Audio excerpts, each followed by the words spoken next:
今から電動キックボードの操作説明を行います。まず両手でハンドルを持ちながら機体を安全に走行可能な場所まで運びます。モニターをご覧ください。電源ボタンを3秒間長押しするとすべてのアイコンが点灯し、速度とバッテリーが表示され、ヘッドライトが点灯します。次に電源ボタンを2回クリックして走行モードの切り替えを行います。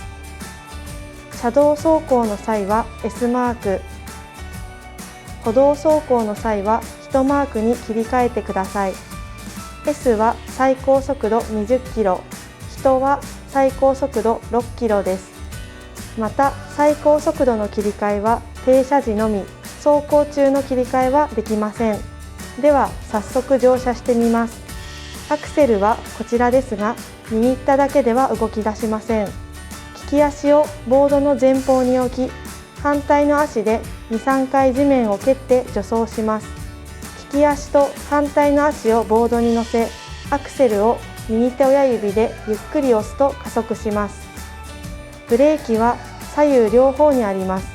両方のブレーキをしっかり使って減速・停車をしてください。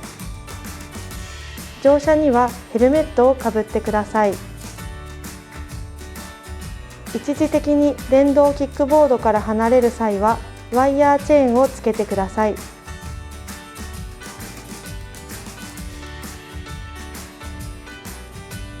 では安全運転でいってらっしゃい。